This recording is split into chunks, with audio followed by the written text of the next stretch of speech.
Alright, just a quick video here to show you guys where I'm at with a couple of these cabinets. Here's the MK2. As you can see, this was the one that had the side art on it. I added a marquee. I threw the game board in there so everything works. The monitor looks absolutely perfect on this machine. As you can see, I have a dedicated MK1 control panel with the run buttons drilled right here and here. So I just have to buy an MK2 overlay for that, and then that should be all set. I also stripped the front panel, which turned out pretty good. It's not perfect, but it does kind of match the rest of the theme of the cabinet being a little bit of faded all the way around.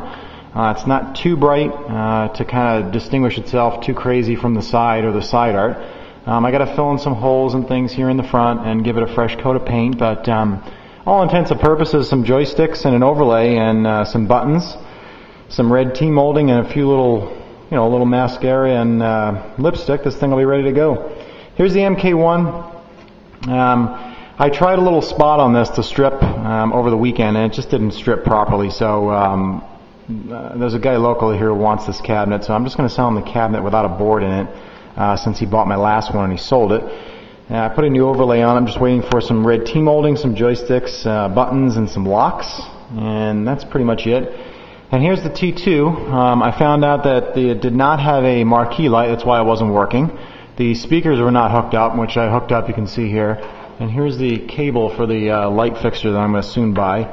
Luckily the boards check out, so that's the most expensive thing besides the monitor. The monitor actually works, but I just brought it to my monitor guy for him to just kind of go through and make sure it's all in working order, clean it up, and replace anything that needs to be replaced, since I'm going to keep this game. Here's the inside down here. I did find the volume and the test switch, mounted it back up here. All the appropriate cables and grounding cords and all that stuff are here. I have to replace a couple things on this, like some door locks, and really, the cabinet itself is in decent shape now. I'm probably going to attempt at some point in time to tape off this white border that goes all the way around and paint it red so it gives it a fresh look. That's from the factory. It was red, and you can see how faded it is. So once I get the monitor back, I'll put that back in here and get this thing up and running. I took the whole control panel off, as you can see. I'm going to completely redo the guns like I did in the last one. Completely strip them down, repaint them, add all new switches, new LEDs, new screws, new nuts, everything. Just completely clean it and make them look like brand new like I did last time. That looked beautiful. Then I got the Gauntlet Legends. I took this cabinet, or rather I took the board out and put the Dark Legacy chips in, and something happened where I must have put a chip in the wrong spot and fried the chip. So I sent it to our friend Topless from KLOV, and he basically just burnt me a new chip, and he's got it shipped in the mail. So this thing will be up and running. It's actually in really nice shape, like I showed before. Everything works perfect on this thing except the game board, obviously, because the security chip I put in the wrong spot like an idiot.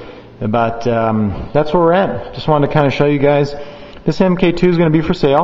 I'll probably put it on eBay with a 99-cent reserve, like I did, or a 99-cent first bid and no reserve, and just let it go to the first person that comes up to where I think it's fair.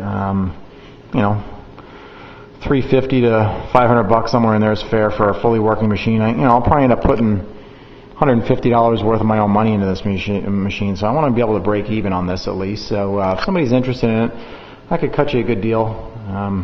If it needs to be shipped, there's always the issues of shipping, what the hell they do with the machines and shipping. So make sure you check out the insurance. I've had some issues with some other people.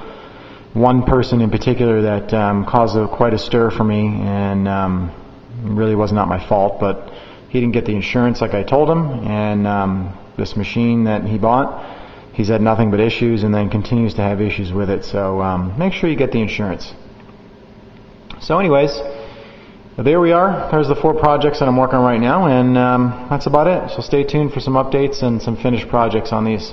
See you next time.